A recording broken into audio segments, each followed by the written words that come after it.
Sorrir para as dificuldades. Um grande sorriso para os obstáculos, o primeiro sorrir para a pedra e remova, para que a estrada apareça. Batuíra. A orientação espiritual nos traz uma estratégia diferente para encararmos as dificuldades. No lugar da cara tensa e preocupada, coloquemos o sorriso para removermos as pedras de nosso caminho. A atenção pode fazer com que a pedra vire montanha. O sorriso tem o dom de tornar a pedra em grão de areia. O sorriso nos permite enxergar a estrada que surgirá depois de removida a pedra. A face preocupada não consegue ver o que está além da pedra. O sorriso nos desloca para a solução da dificuldade, enquanto a preocupação nos prende a ela. O sorriso produz relaxamento interior, aquela certeza de que você está seguro e em condições de superar quaisquer adversidades. Já a preocupação gera tensão e insegurança, pois você teme não ter forças suficientes para remover os obstáculos. Utilizamos apenas 17 músculos para sorrir e 43 para franzir a sobrancelha. Enfrentemos as pedras da vida com um sorriso e isso exigirá muito menos esforço. É de Chico Xavier a lição, exemplo que divido com todos. Às vezes fico triste, mas graças a Deus não sou um espírito triste. A alegria passa por cima de qualquer situação. O bom humor nos ensina a não dar aos acontecimentos infelizes maior importância que eles têm. Vamos experimentar um sorriso agora mesmo. Não esperemos que alguma coisa boa aconteça para sorrirmos. Vamos sorrir para que as coisas boas aconteçam.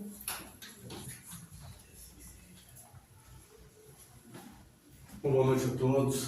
Boa noite. Todos sejam muito bem-vindos a essa casa de oração, onde, com certeza, como a gente sempre diz, cada qual é portador de um recado, de um pedido. Neste então, meus irmãos, é o momento de nós elevar o nosso pensamento a Deus e a Ele trazer a baila aquilo que nós queremos como o pedido, o recado ao que alguém nos pediu para passar. E então vamos nos desligar de tudo que tivemos nesse dia, para que a nossa mente esteja presa totalmente aqui, para entendermos aquilo que vamos receber esta noite, que sempre é um presente do nosso Pai Maior. E assim, em agradecimento a tudo e a todos, nós dizemos: Pai nosso que estás nos céus, santificado seja o vosso nome. Venha a nós o vosso reino, seja feita a vossa vontade, assim na terra como nos céus. O pão nosso de cada dia nos dai hoje, perdoai as nossas ofensas, assim como nós perdoamos a quem nos tem ofendido. E não nos deixeis cair em tentações, mas livrai-nos de todos os males. E desta forma, então, Deus, nos dom que nós estamos dançando, que possam me abalizar para o trabalho a seguir. Vamos escutar com o coração unido. Muito obrigado.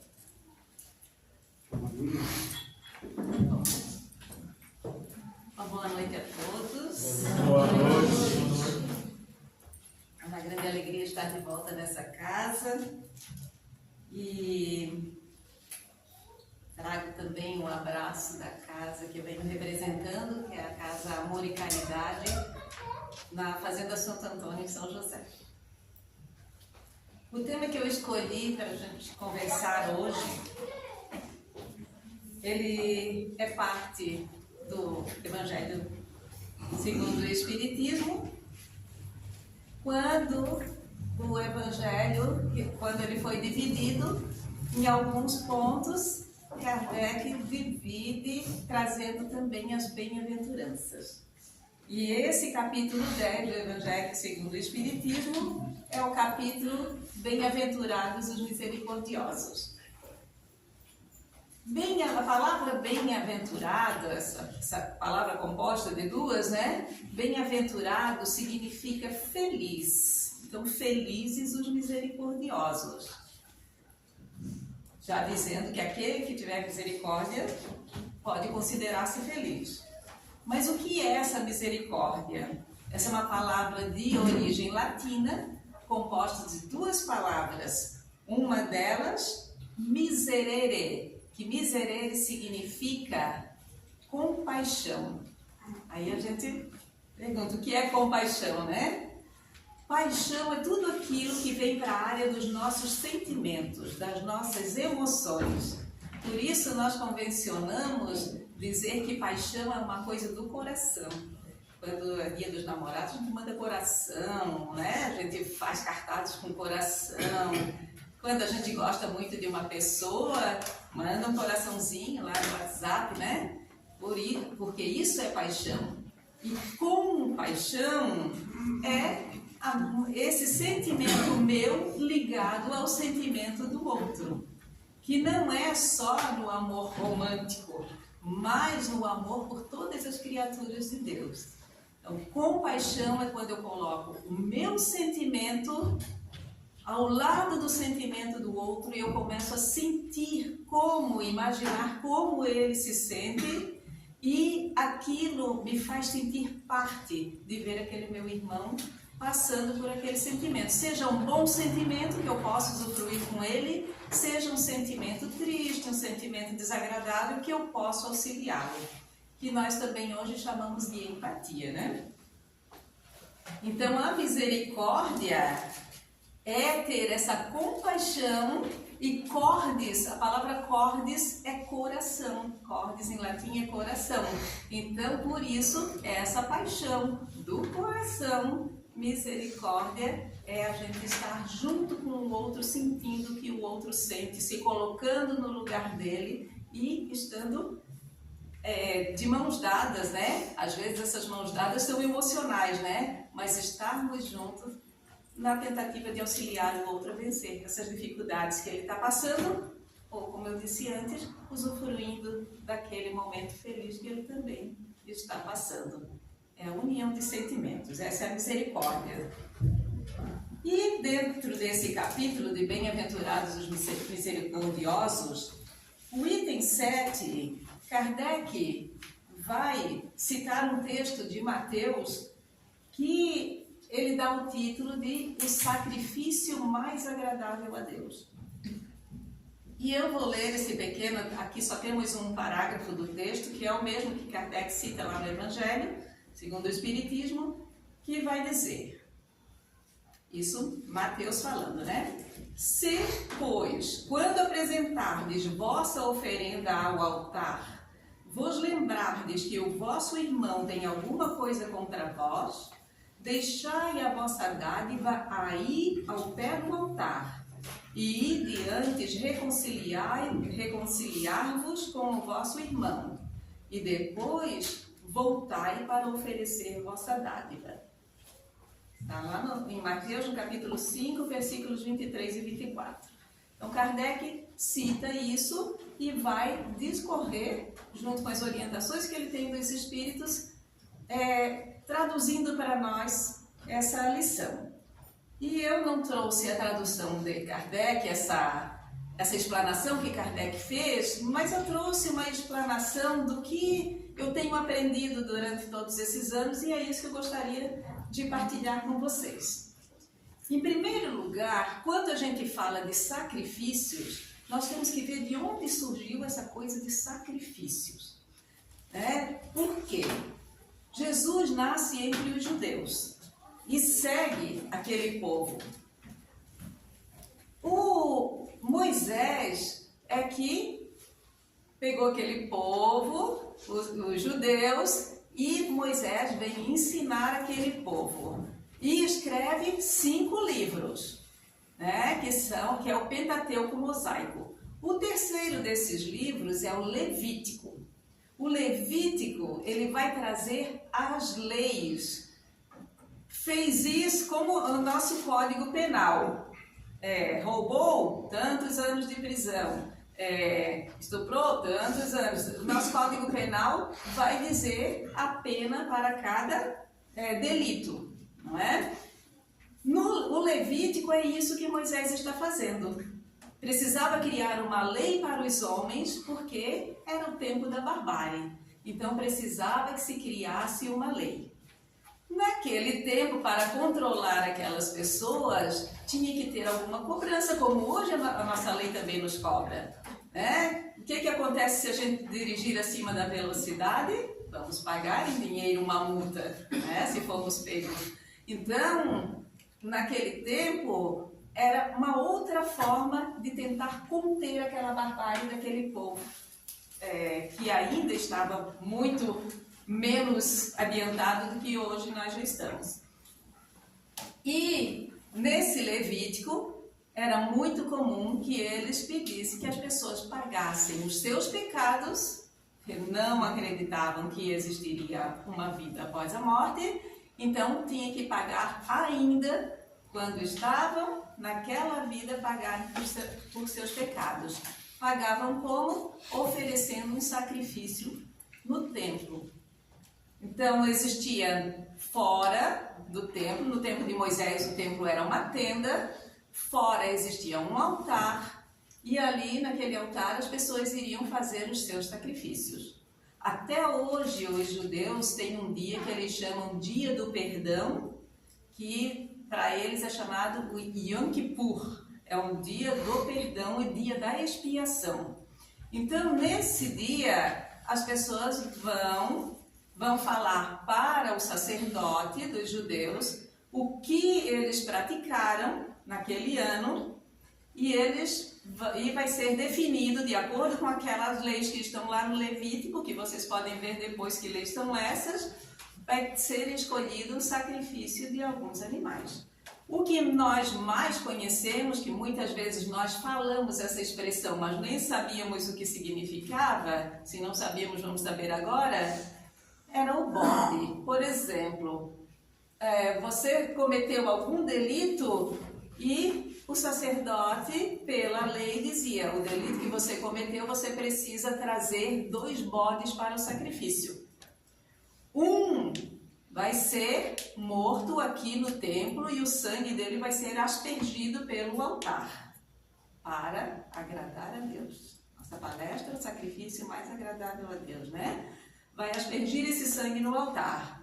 O outro, vamos jogar esse seu arrependimento pelo pecado que você fez, e você vai falar tudo para esse bode, e nós vamos soltá-lo no deserto, e ele que vai expiar para vocês. Quem daqui nunca ouviu a expressão bode expiatório?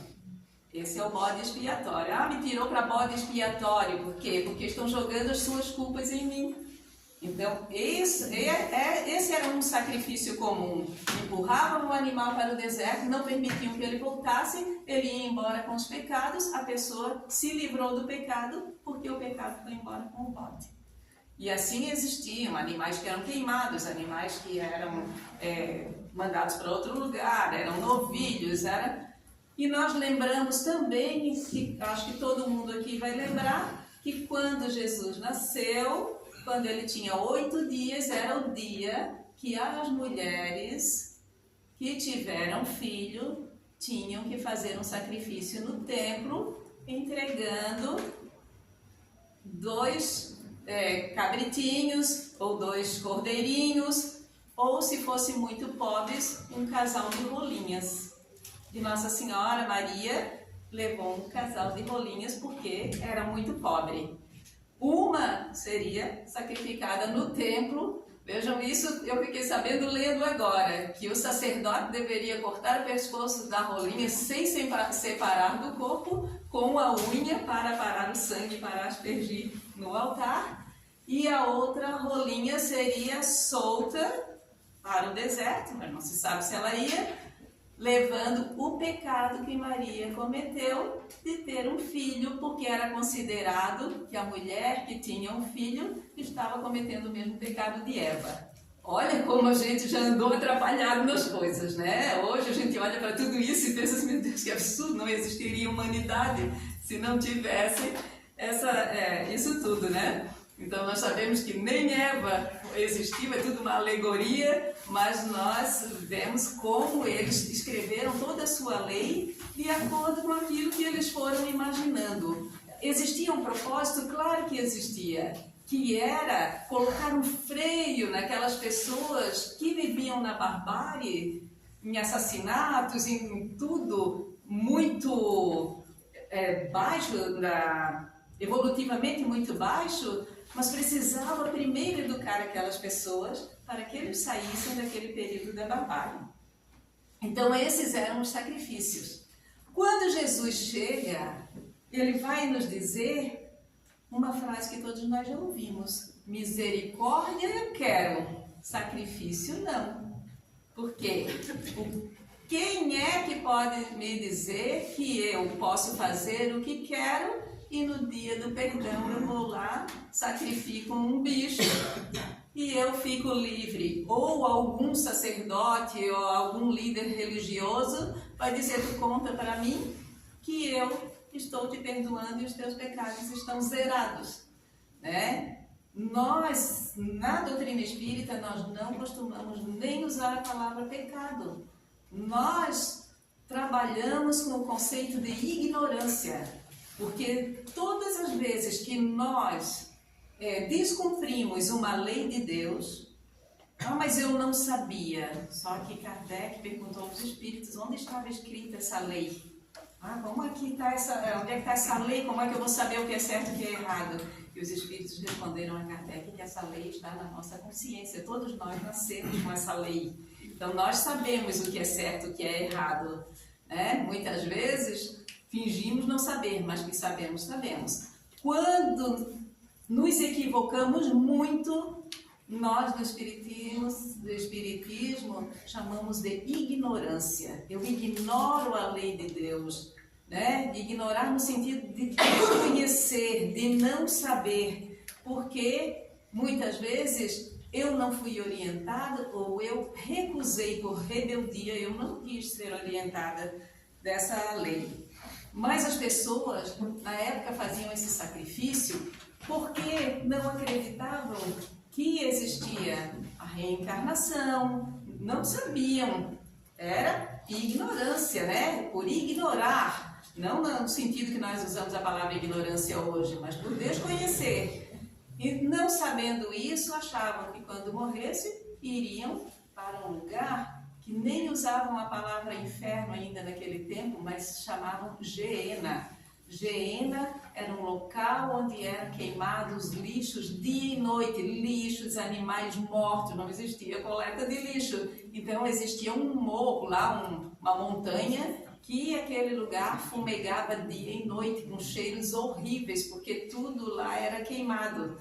E tinha muito animal morto, restos de animais, não existia geladeira, então tinha muita putrefação. E então ali aquele fogo não parava. Então para eles começaram, por isso veio a ideia de que inferno era um fogo eterno, um fogo que não se acaba. Então eles tinham medo de irem para a Geena, e o outro lugar era ir para o céu. Então, por isso eles tinham esse cuidado de quererem se livrar desses pecados. Não cometiam menos, mas tinham um cuidado nesse dia do perdão, dia da expiação, que é o Yom Kippur, eles iam para mandar esses pecados embora para saírem limpos. A partir do momento que eles se livraram daquele pecado, começava uma nova vida. Mas nós sabemos que quem poderá ser responsável pelas minhas ações? Apenas eu mesmo. Né? Eu sou herdeira de mim mesma. Tudo que eu construir ou que eu desconstruir será responsabilidade minha e ficará naquilo que eu estou fazendo espiritualmente, na minha evolução. E aí a gente vai dizer assim, mas esse mundo está bem difícil, porque tem gente boa, mas tem muita gente má. Será que Deus, na sua perfeição, teria criado bons e maus? Será que ele se perdeu, ele não passou no controle de qualidade, logo ele que era perfeito, e é perfeito? Será que ele se equivocou ou estava fazendo um joguinho conosco, como um xadrez, pedras pretas e pedras brancas, um jogo de... Então, a gente sabe que isso nós não podemos imaginar de Deus, a perfeição, fazer bem e fazer o mal. E Kardec, preocupado com isso, de compreender isso, vai perguntar aos espíritos, né? O que é o mal?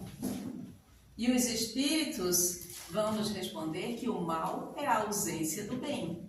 Ou seja, todos nós nascemos para o bem. Fomos criados para o bem, fomos criados bons.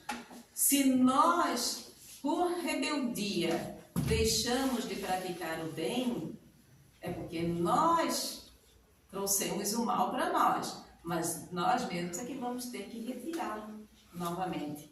Porque não foi Deus que nos fez maus. Deus fez a todos bons.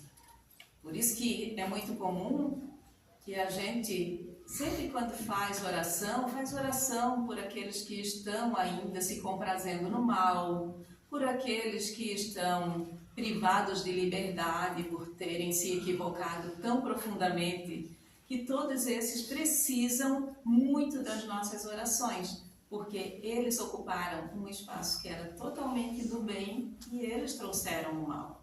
Então, o mal é uma construção humana, não é algo que Deus criou, né? Então, nós precisamos trabalhar com isso. E aí, hoje, nós procuramos trazer a nossa oferta, nós fazemos o nosso sacrifício. Que sacrifícios nós fazemos hoje, que já temos conhecimento, que não é matando os animais ou soltando no deserto, que os nossos equívocos na vida atual vão se dirimir da nossa e nos permitir que a gente faça a nossa caminhada evolutiva de maneira mais ascensional, mais vertical. Nós, no passado, que aqueles que a gente diz, mas que ignorância, o que eles faziam, o que eles achavam, nós sabemos que muitos deles éramos nós mesmos, que fazíamos, porque nós não conhecíamos, era o que a gente conhecia, foi o que a gente teve que lidar por um tempo. Mas nós sabemos que nós precisamos fazer os nossos sacrifícios.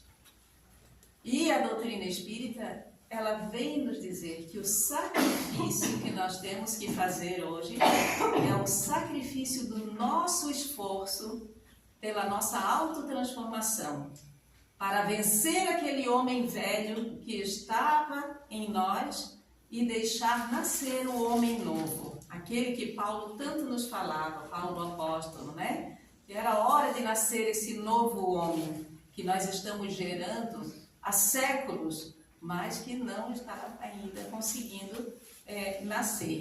Então, a nossa luta, a nossa oferta é o nosso esforço para vencer o homem velho e deixar nascer o homem novo. Mas veja que no ano 15 depois de Cristo, olha, fazia pouquíssimo tempo que Cristo havia voltado para o Pai, e no ano 15 já tinha um filósofo chamado Apolônio, que morava na cidade grega de Tiana. E ele já tinha compreendido que nós levamos tantos séculos para estarmos agora tentando entender, né? Veja o que ele deixou escrito. Apolônio dizia: abstende-vos de lavar vossos altares com o sangue do sacrifício de animais, pois o único sacrifício que agrada a Deus é o sacrifício da vossa ignorância em altares da sabedoria. E aí a gente fica pensando, ele já tinha entendido aquilo naquele tempo, em 15 depois de Cristo. E muitos de nós, como diz a espiritualidade, somos contemporâneos de Cristo também. Vivemos com Ele naquela época, mas ainda estamos aqui marcando o passo, né? Mas sempre evoluindo. Então, a gente fica pensando, se é para a gente vencer a nossa ignorância, sairmos disso, então eu tenho que estudar muito mais, eu tenho que ler muito mais livros, eu tenho que compreender. Não é a quantidade de livros, mas é a qualidade dos meus estudos, né? E o que aquilo está me transformando. Aí nós vamos ver que muitas vezes a gente confunde com o intelecto. Porque aqui no nosso mundo material, as pessoas que têm mais valor são aquelas que possuem mais títulos, mais diplomas, mais certificados, né? E para a nossa evolução, não é isso que vai contar. O que vai contar é realmente essa nossa transformação, essa nossa saída da ignorância para a sabedoria. Então, sabedoria e inteligência são duas coisas diferentes. Porque um homem inteligente, nós temos vários aí, construindo bombas nucleares, né? Jogando bombas em Hiroshima e Nagasaki, nós temos pessoas fabricando armamentos pesados, nós temos pessoas em altos cargos públicos desviando dinheiro da merenda escolar, então usando o seu intelecto de forma totalmente inadequada. Então a inteligência é boa, mas não é sabedoria, porque a sabedoria é o inteligente que já sabe que a vida material ela é tão efêmera, ela vai acabar para todos. Até vou avisar para vocês, todo mundo vai morrer, tá? Porque não existe ainda quem não morreu. Todos que aqui chegaram um dia partiram. Então, a vida é tão efêmera material que nós nos perdemos desenvolvendo matéria, quando na verdade aqui estamos para desenvolver a parte espiritual. Então, o sábio sabe disso. Então, ele deixa de acumular na matéria e ele passa a acumular naquilo que eleva o espírito. Todas as atitudes que ele toma são para o coletivo, não são mais só para si. Né? Porque nós, às vezes, vamos dizer assim, foi só eu comprar uma televisão nova que a vizinha viu descarregando de um caminhão, na outra semana estava chegando uma para ela também, como se eu fosse exclusiva, que eu merecesse, mas os outros não merecem ter, né? O sábio não, ele vai dizer, vamos botar televisão para todo mundo, enquanto todo mundo não tiver, abram as casas para que as pessoas possam estar juntas, porque o sábio é aquele que não pensa mais em si primeiro. Ele pensa, é bom para mim? Se é bom para mim, tem que ser bom para todos. Não pode ser só para mim. E isso ainda nós temos dificuldade, porque nós ainda somos muito apegados nas nossas coisas, né? Nós olhamos muito, queremos muito, mas não queremos que os outros tenham, porque parece que o nosso fica com menos valor, porque todo mundo tem, que é tão comum, então não tem valor. E o sábio é aquele que com a sua inteligência vai construir. Bom, é aquela história, né? Ao invés de construir muros para cercar as cidades, vamos construir fontes que nos liguem uns aos outros, né? Então essa é a diferença. Então nesse trabalho é o nosso trabalho de autotransformação. E nós vemos que nós interpretávamos tudo ao pé da letra. Quando era para a gente ter esse sacrifício, a gente achava que era para fazer um sacrifício para pagar. Nós não estamos pagando nem sendo punidos. Nós estamos respeitando e cumprindo uma lei que nós sabíamos, que estava na nossa consciência, de que aquilo que nós plantássemos nós teríamos que colher. Então, nós precisamos colher com alegria, porque é uma nova oportunidade que nós tivemos, né? No livro Reforma Íntima Sem Martírio, que é um livro do espírito Hermance Dufault. Hermance Dufault, quem assistiu o filme Kardec, quem não assistiu, não perca, porque ele ainda está na Netflix. É um filme, tanto que fala muito bem a história do espiritismo, foi muito bem feito. A Hermance Dufault, para quem lembra, um pai que vinha com a filha para falar com Kardec e que ela tinha incorporações e que naquele tempo eles não sabiam o que era uma excelente médium. Essa médium, ela tem, esse espírito tem escrito alguns livros por um médium, que eu não vou lembrar agora o nome para dizer para vocês, é Nogueira, Vanderlei Nogueira, isso mesmo. De Oliveira. Nogueira de Oliveira? Não. Vanderlei Oliveira. Soares de Oliveira, né? Em alguma ele está só como Soares e nas edições seguintes ele vem como Soares Oliveira. Isso. Mas é o Vanderlei mesmo, Vanderlei com W. Né? Esse livro, Reforma Íntima Sem Martírio, a Hermance Dufault também vai comentar capítulos do Evangelho segundo o Espiritismo e ela vai trazer assim umas reflexões muito esclarecedoras. E tem um tema ali que se chama O Grande Aliado.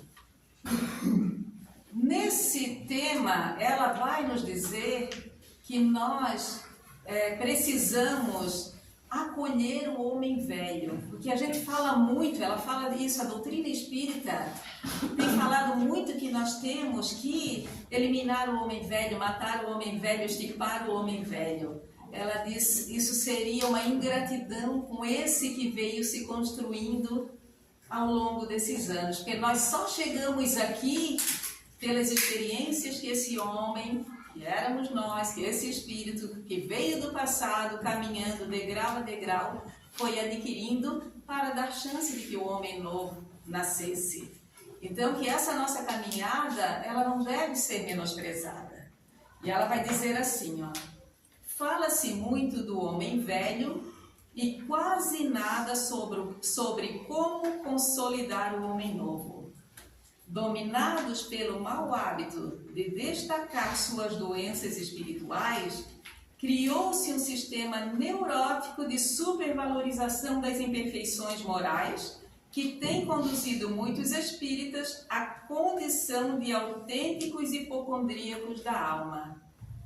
Quem de nós já não disse assim, eu não tenho jeito, eu quando desencarnar vai ser purgatório, vai ser umbral, vai ser um lugar difícil, porque eu tenho muitos erros, eu não consigo vencer, nessa encarnação não vai dar mais, vou deixar para a próxima, eu mereço mesmo sofrer. Então ela fala que nós nos habituamos com isso e ao invés de fazer aquilo que Paulo nos dizia, né, quando Jesus apareceu para ele na estrada de Damasco, Jesus já tinha desencarnado, aparece em espírito para ele e era Saulo ainda, né? E Saulo, quando reconhece todos os erros que cometeu quando perseguia os cristãos e vê Jesus perguntando, Saulo, Saulo, por que me persegues? Que perseguia o cristianismo, né? Era perseguir Jesus.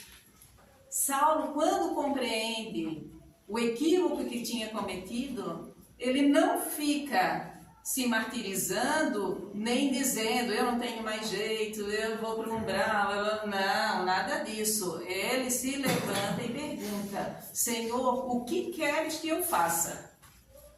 E aquilo que Jesus orientou para ele, ele foi até o fim, tornou-se o maior divulgador do cristianismo que nós temos conhecimento. Então, a Hermance Dufault está nos chamando a atenção para que nós paremos com essa história de viver o passado e de falar mal do homem velho que nós fomos e compreender que ele é parte nossa. Ela diz: abraça o seu homem velho para que o homem novo possa surgir.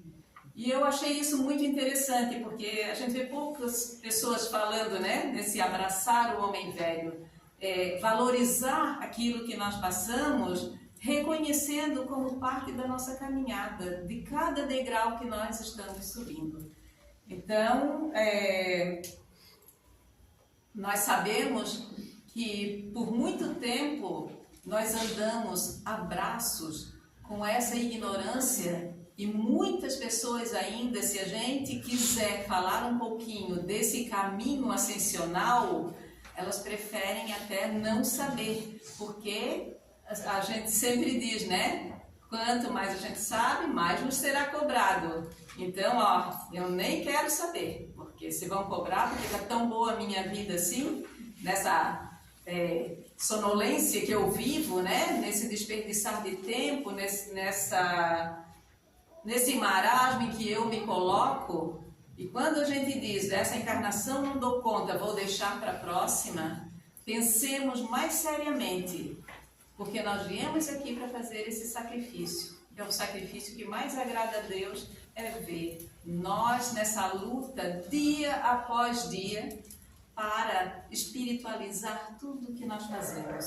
Se eu vou fazer uma leitura, como que eu espiritualizo uma leitura? É trazendo para a transformação do meu espírito, né? Para a minha transformação. Eu sou o espírito, então é para a minha transformação.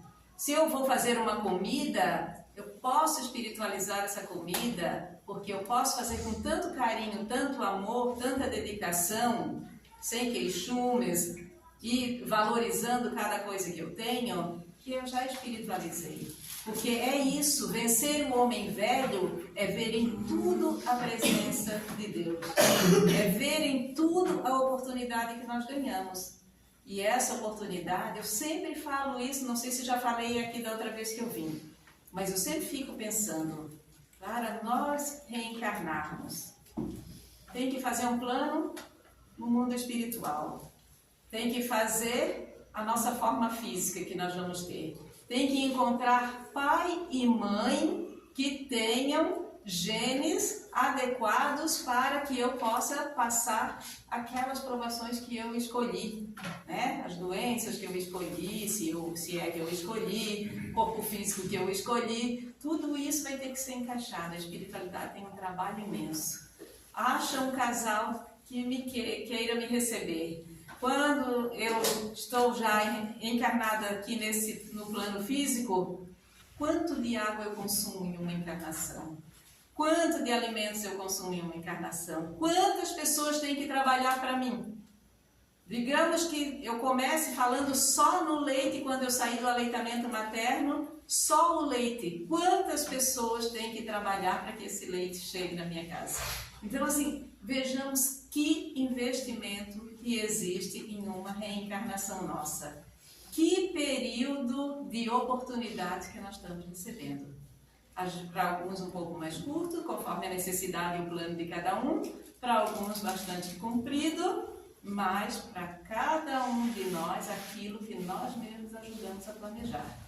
Então, não percamos mais essa oportunidade e façamos o nosso sacrifício agora, já com o conhecimento de qual é esse sacrifício que mais não é agradar a Deus, porque Deus não precisa ser agradado por nós. Deus é completo, não falta nada nele que ele precise.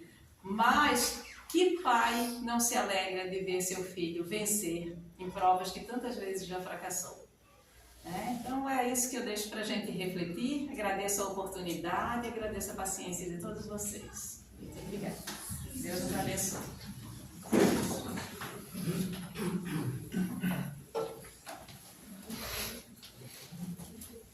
Obrigada, minha irmã. Realmente Deus não precisa que a gente agrade Ele, né? Nós é que precisamos, nós é que temos a necessidade de ser agradado, de ser o tempo todo bajulado. Nós precisamos ainda disso tudo. Quando realmente a gente entender o que é o amor divino, com certeza um dia nós vamos chegar perto, se aproximar, né? E estamos ainda distante disso, desse amor supremo.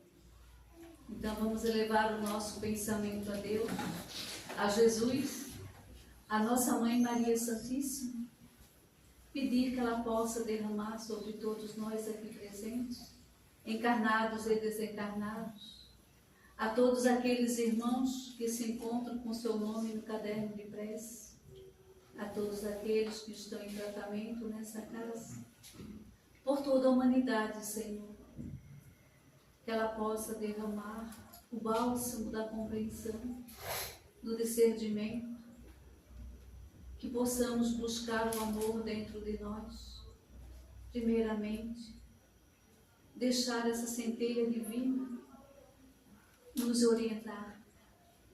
E assim, Senhor, fazemos a prece que o Senhor nos ensinou.